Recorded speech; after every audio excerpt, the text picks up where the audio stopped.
If you have a 24, 25, or even a 30 power scope and still feel like you don't have enough magnification, but you don't have a couple grand to buy a 60 power scope, well, the TPO KT is a 60 power scope with a street price under $350. Sounds too good to be true?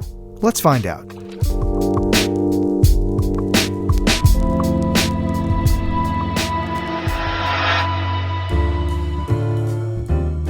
Let's skip the unboxing and just take a look at the contents of the box.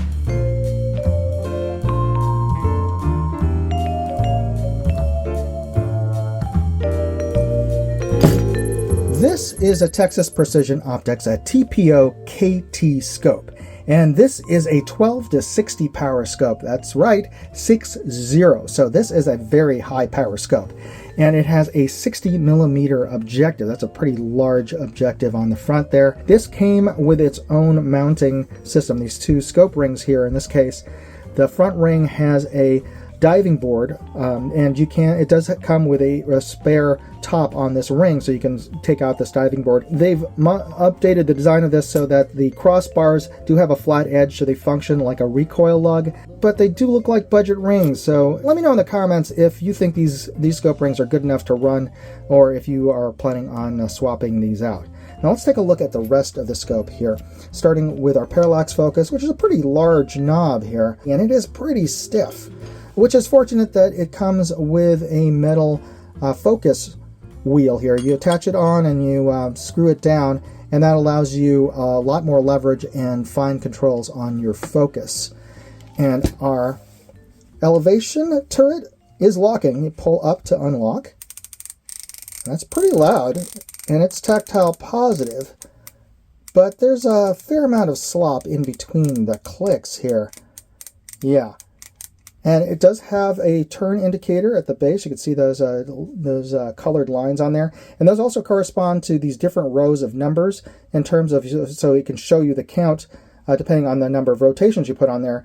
So yeah, it shows you by color how many MOA you've added to your elevation or taken off, depending on which direction you're turning this. Now, one thing about the design of TPO's turrets in general, these are physically milled out numbers, and they're hand painted, which actually I'm not a fan of, because the numbers tend to fill out and make it a little bit hard to read for me, as opposed to laser etched or printed. As you can see, these are laser etched numbers here, much clearer, much cleaner looking. May not be as thick in terms of visibility, but as a lot cleaner looking numbers. So I don't know why they still keep this old style, hand-painted style for their turrets. And the turret does overall look a little, I don't know, steampunk perhaps. Now, these are fairly fine adjustment turrets, because these are 1/8 of an MOA per click, and these are resettable. Once you have your zeros set up with your reticle, you could just unscrew the top here, and you can just pull off. Well, actually, there's a screw underneath here. You have to take an Allen wrench and unscrew that screw, and then you can pull off the turret. So I don't know why they designed this so that you have to do two different tasks. You have to unscrew the top before you can get into that Allen wrench, because it's not the case with your windage. Once you unscrew that, you can pop off this turret. So this is, well, anyway. So let's take a listen to the windage here. And that also is locking. Nice loud, tactile positive, but also with a fair bit of slop in between these somewhat mushy clicks on here. All right, now let's check out our magnification ring. Oh, that turns very easily, nice and smooth. And there's a little bit of a nub here, almost like a fin, and it looks like this was might have been tapped or originally designed to allow you to screw in a peg style throw lever perhaps, but they've seemed like they filled it in here. But you don't really need it. It turns very easily without any kind of throw lever needed. And let's take a look at our dial. Oh, that is even smoother and easier to turn. So yeah, diopter focus turns quite easily. And as you see here, the illumination is actually controlled digitally, or at least with buttons at the back instead of on the turret here. It has two different illumination colors, red and green. And to turn it on, you just tap it, and you keep on tapping it to change the brightness. So it cycles through about 5 different brightness settings, or 4 or 5 brightness settings. And once you get to the very top, it goes down to dim again, and you have to keep on clicking it to change the brightness. Fortunately, it does remember the last brightness setting, so it has that brightness memory, and it retains the same level of brightness whether you change it from red or green. You can swap it back and forth. And to turn it off, you press either red or green for about 4 seconds, and then it will manually turn off. And it's powered by a 2032 coin battery, and it does come with 2 of them. So overall, I have to say this is very much like the Texas Precision Optics scopes under the brand name Sniper that I've reviewed before. Overall design is a little bit, well, to be nice, I would call it kind of steampunk. It's a little unrefined and overall looks of the thing, but one of the saving graces is, despite its unrefined build, the glass quality of Texas Precision Optics has been surprisingly good, despite the rather kludgy design of their components. So let's find out if this KT scope kind of lives up to that reputation. We'll get this mounted up and we'll test it out next.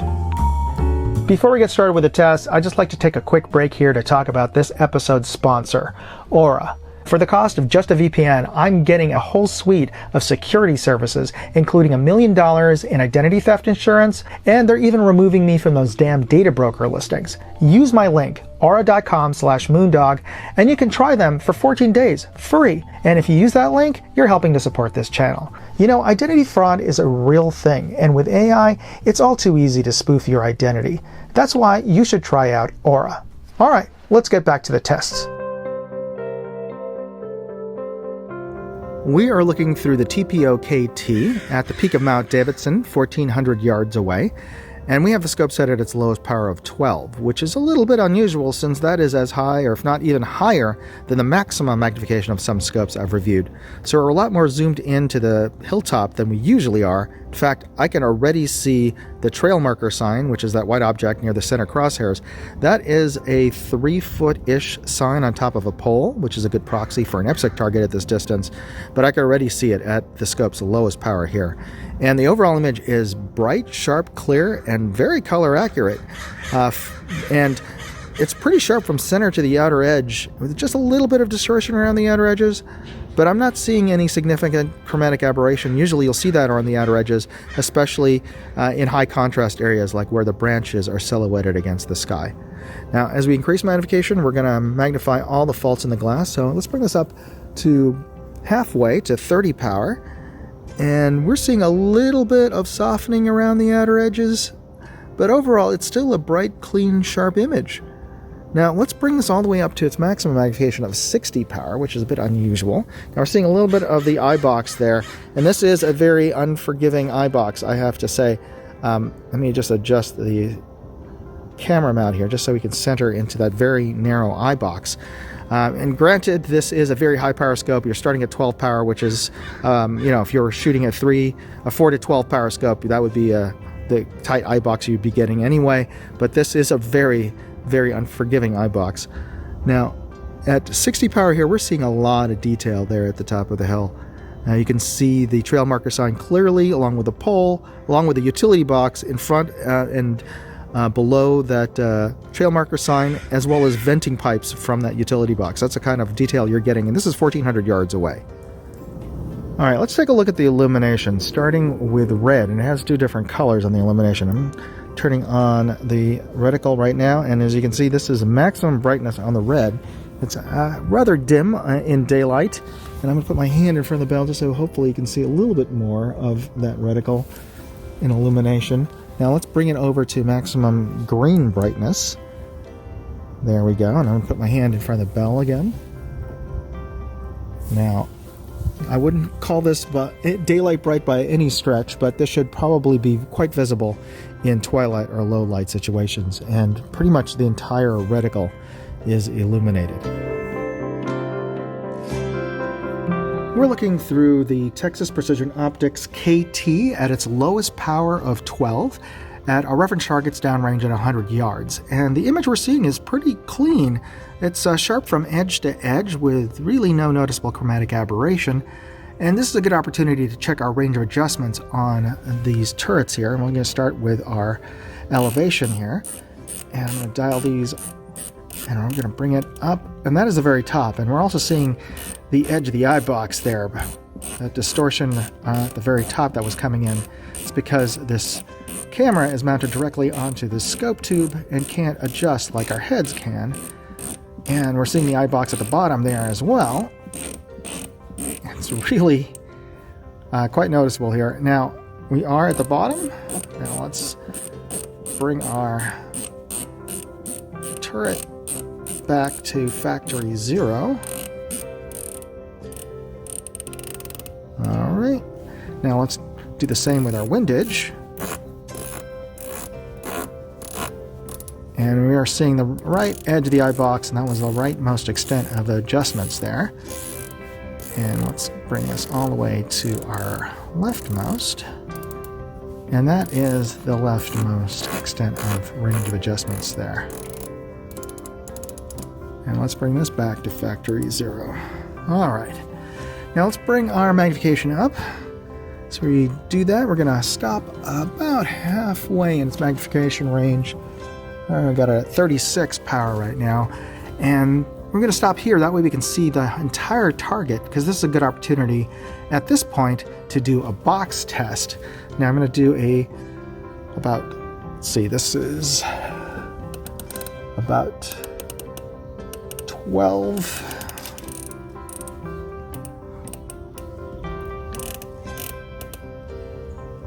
Full rotation actually. Let's do a full rotation on our elevation, and we're going to do a full rotation on our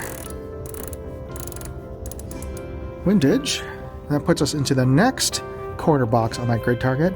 And if I dial back a full rotation on our windage, that puts us into the next corner grid cross. And if I bring this windage back to 0, that should put us right back where we started. Since we're lined up, let's do Cyclops Joe's turret abuse test. It calls the nipple twister. We're just going to turn the heck out of these turrets for a good 30 seconds or so and see if it'll come back to its starting point when we turn them back to factory 0.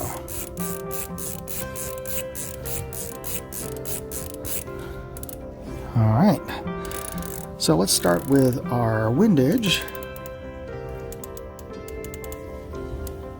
I think we just passed it. There we go. There's 0. And let's bring back our elevation to 0. There we go. And yeah, we're right back where we started. This passes the nipple twister test. Alright.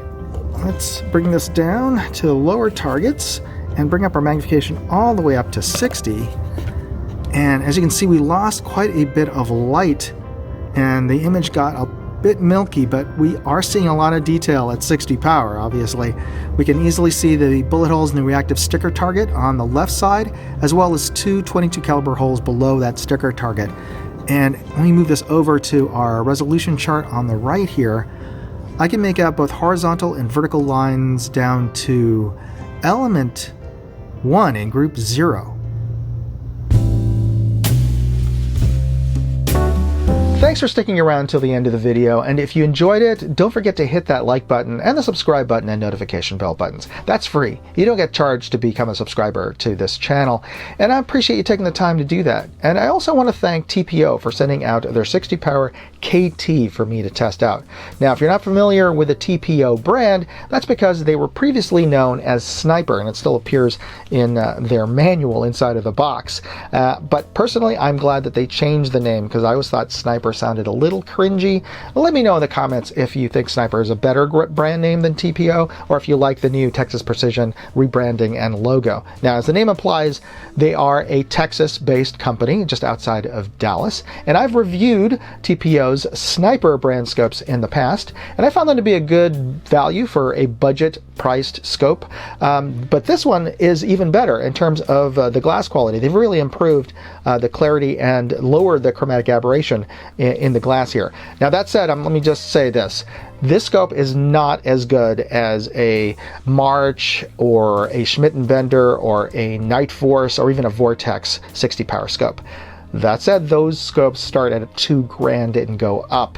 This scope has an insanely low, affordable price, under $350 online. And that is just kind of crazy because there are 25 power scopes that cost more than that. In fact, the closest priced scope to this is the Athlon, which costs twice as much as this scope. Now that said, to get it to this lower price tier, I'm sure there were some compromises made, namely in the glass quality. As I was mentioning, very low chromatic aberration, but a very, very tight eye box. And to be fair, 60 power, even 40 power scopes have very tight eye boxes. This one is exceptionally unforgiving and not quite even along its entire magnification range, and when you get up to 60 power, it is rather dim through this scope. But still, for the price, I think it's actually pretty good glass for a $350 scope, and certainly a 60 power, it is a 60 power scope. You can see details much more clearly with this scope than you could with a 30 power scope. Other things that they did probably to lower the price. The turrets look like they came from 3 different factories. They just don't kind of match in terms of how they were made. And if they have to get it from 3 different suppliers to lower the price, okay, fair enough. But they do feel very mushy. Not great feeling turrets or sounding turrets for that matter. That said, they do come with quite a number of accessories that are very useful. The rings, this one has a diving board, and it does come with a very large focus ring on this. One interesting note about the rings though, they are squared off at the bottom to function kind of like recoil lugs, but they're facing the wrong way for mitigating against recoil. I'm going to have to take off the rings and rotate them 180 degrees to get them facing the correct direction. So that was probably overlooked at the factory. Again, probably to lower price, so they didn't check on that. But you're going to have to loosen the rings anyway to adjust the scope to your particular rifle and your the optimum eye relief. So that's really not a deal breaker at all. So if you're interested in picking up one of these, I've included affiliate product links in my full written write-up at moondogindustries.com, and you'll find a link to that article in this video's description. And I invite you to use those links. And also, I want to thank you for taking the time to watch this review. God bless. Moondog out. Hey, I'd like to know what you thought of this video. Leave me a comment or chat with me on Facebook, Twitter, TikTok, MeWe, Instagram, or Locals. And if you want to see all of my videos, go to moondogindustries.com.